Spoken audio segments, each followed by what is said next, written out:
여리는 강철이를 위한 진심 어린 눈물을 흘린다. 여리는 태거라는 강철이를 만나서 임금과 야당귀에게서 들은 것을 강철이에게 얘기한다. 그러고는 강철이의 눈을 바라보면서 조심스럽게 말을 한다.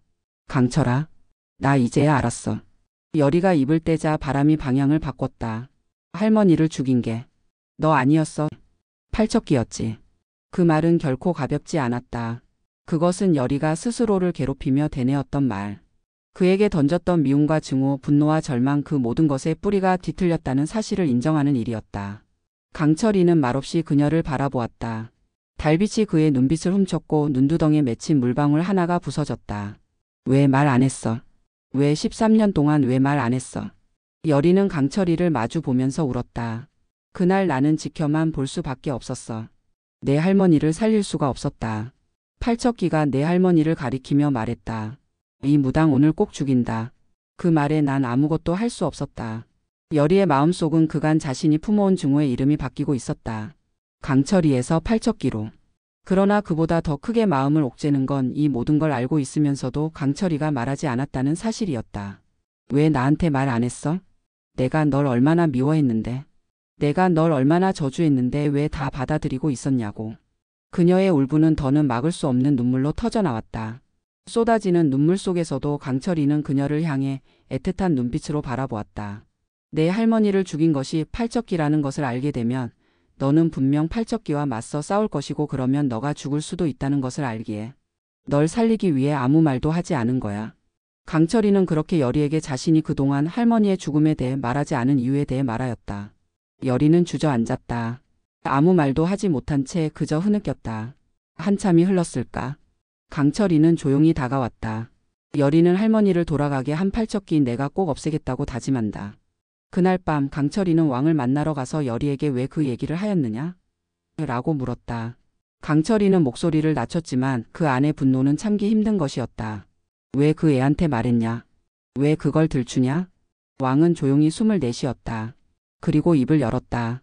여리는 외할머니와 팔척귀에 대해서 다 알고 있었고 나를 만나서 그것을 확인하려고 하였다. 팔척귀에 대해 얘기하지 않으면 여리는 나를 도와주지 않는다고 하여 나는 어쩔 수 없이 외할머니 넙덕과 팔척귀에 대해 얘기할 수밖에 없었다. 왕은 너가 여리에게 넙덕과 팔척귀에 대해 얘기하지 말라고 한 이유가 여리가 외할머니 넙덕을 죽인 것이 팔척귀라는 것을 알게 되면 여리는 분명 팔척귀라는 귀신을 없애기 위해 수단 방법을 가리지 않고 싸우게 될 것이고 그렇게 되면 여리도 위험하다는 것을 알기에 내게 여리에게 절대로 팔척귀와 넙덕에 대해 말하지 않도록 하였구나. 여리를 걱정하는 마음이 있었구나. 그러고 나서 왕은 조용히 자리에 일어섰다. 그리고 서랍에서 오래된 문서 하나를 꺼내 강철이에게 건넸다. 그날의 기록이다. 넙덕이라는 무당이 거래 들어왔던 날 그녀는 왕명을 받고 궁중굿을 집전했고 팔척귀를 없애는 것까지 못하고 봉인하는 데는 성공했다고 기록되어 있었다. 강철이는 천천히 문서를 펼쳐보았다.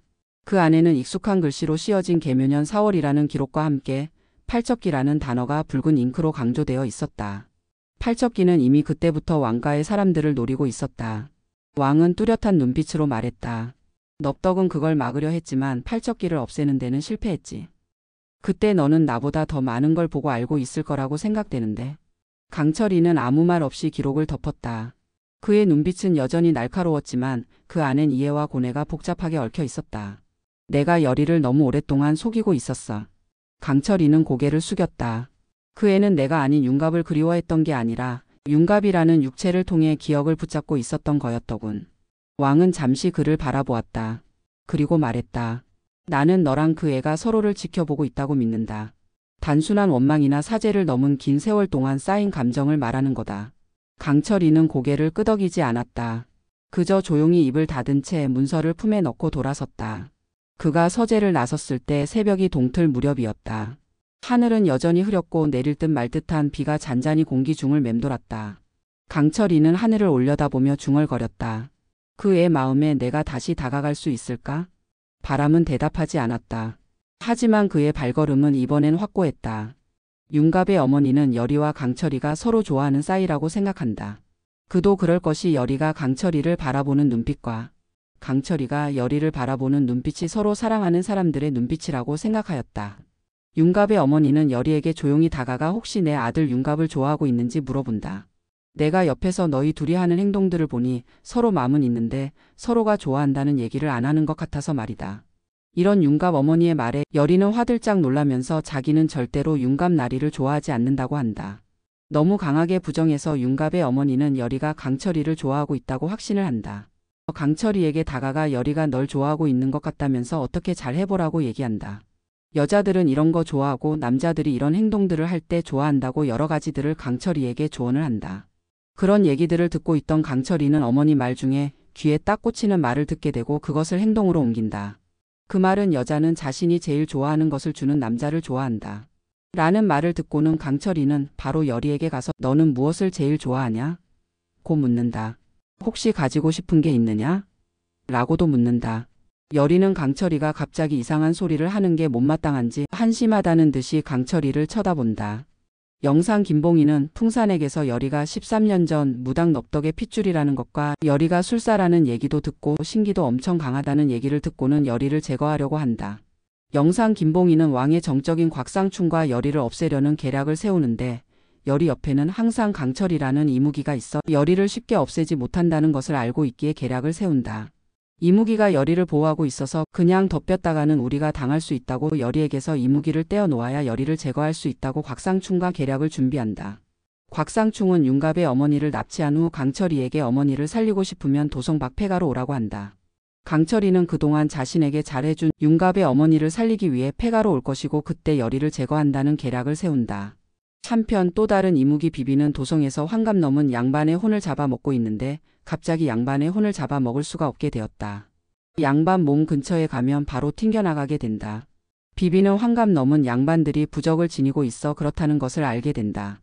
이렇게 되면 환갑 넘은 양반 100명의 혼을 잡아먹고 용으로 승천한다는 비비의 계획에 차질이 생기게 되었다. 그럼 비비는 그 부적을 써준 술사를 찾기 위해 강철이와 여리를 찾아가 도와달라고 한다. 강철이와 여리는 비비의 부탁을 들어주는 조건으로 팔척기와 싸울 때 비비 너의 힘을 보태어 달라는 조건을 건다. 비비는 잠시 생각해보고는 강철이와 여리의 조건을 수락한다.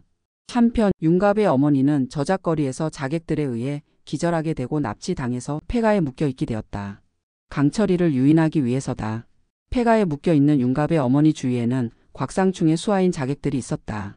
강철이는 회오리 바람을 이용해 그들을 없애버리려고 했지만 윤갑의 몸에 계속 갇혀있는 동안 이무기인 강철이의 힘은 더욱더 약해져서 회오리 바람을 일으킬 수 없었다.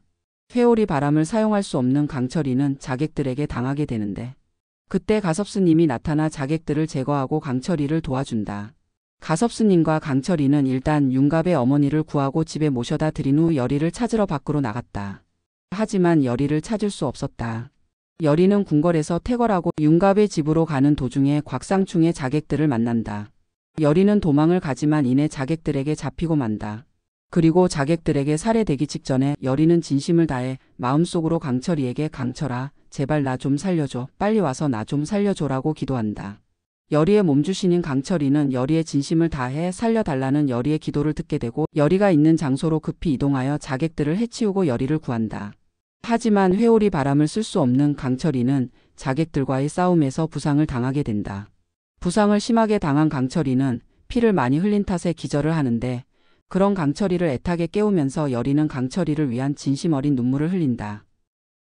이렇게 구화가 전개될 거라는 제 뇌피셜 어떠셨나요? 제 뇌피셜이 재미있었다면 구독과 좋아요, 알람 설정 부탁드립니다. 이것이 제가 영상을 제작하는데 큰 힘이 됩니다. 큰 힘이 되어주세요.